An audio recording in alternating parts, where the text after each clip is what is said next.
yep, missed the mark by miles.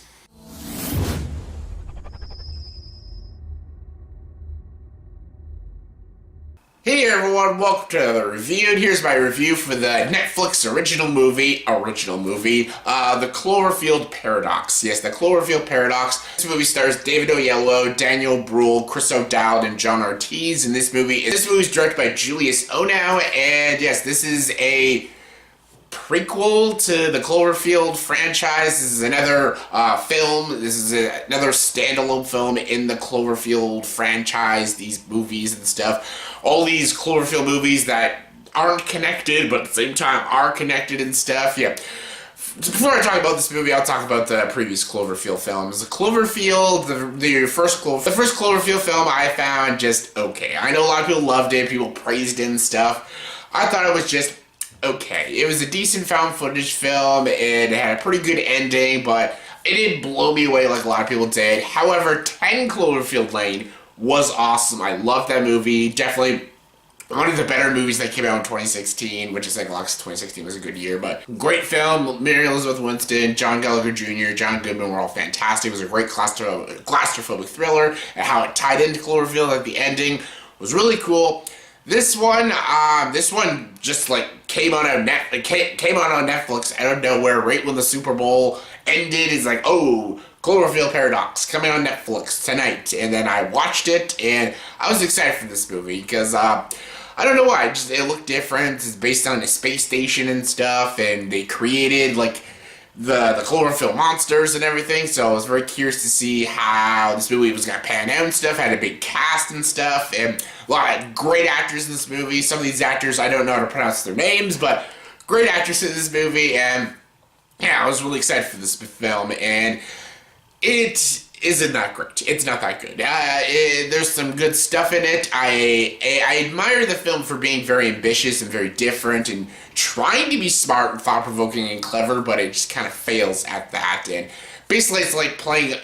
Basically, it's ripping off like other sci-fi films like Life, Alien, Event Horizon, even the Poseidon Adventure in space and stuff. And yeah, basically it's about this, like, these people in the space station and stuff, and they're basically trying to create unlimited energy on Earth, and basically they shoot this thing on Earth, which creates basically the Cloverfield monsters and stuff, and basically zaps them to another dimension and stuff, and another reality, and basically another Earth that's like a multi-universe and stuff, and basically they're trying to get their way back home and stuff while they keep they keep cutting back to Earth, where the main girl's husband is trying to survive, I guess, from the Cloverfield monsters, which you barely ever see. He finds a little girl, and that's it.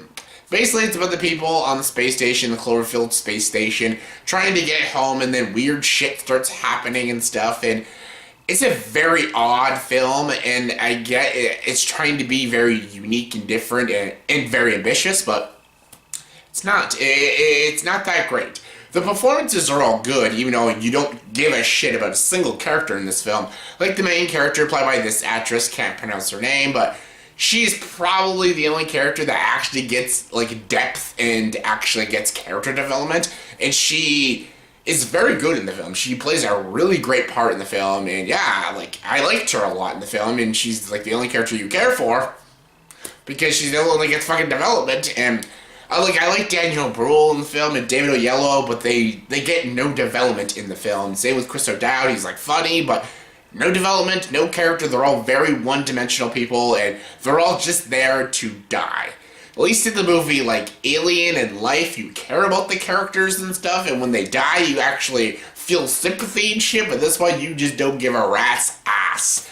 And there's literally things that don't make sense. I know a lot of people are like, oh, it's different reality and stuff, weird shit's happening. Some of the shit that happens in this movie, it doesn't make sense. It literally does not make sense. I'm like, wait, what? That makes no sense. Even what they did with the Cloverfield on Earth and stuff, it doesn't make sense. And even how the movie ends, it doesn't make sense. So this movie tries to, like, you know, answer your questions and try to be this, like, clever prequel, this very smart, thought-provoking sci-fi film, but it's not. It just leaves you with more questions, and it leaves you puzzled because you're like, wait, what the fuck just happened? Pretty much 80% of the shit that happens in this movie, it doesn't make sense, and it doesn't tie in to the Cloverfield film, so...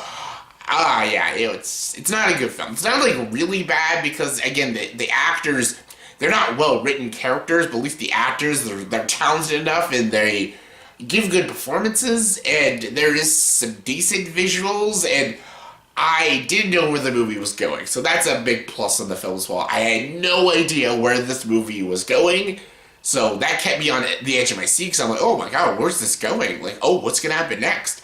But then when it all eventually unravels, I'm like, oh, okay, that's stupid and predictable and just like every sci-fi, like, survival film and shit like that. I'd rather watch Alien in Life and shit like that. And yeah, just as a Cloverfield film, it just didn't tie in like I wanted it to. And just, it's not as good as Cloverfield, and it's definitely nowhere near as good as 10 Cloverfield Lane. And I don't understand what the monsters and, like, the monsters weren't that big, but in the ending of this movie, the monsters, like, reach the clouds and shit like that, and just like, okay.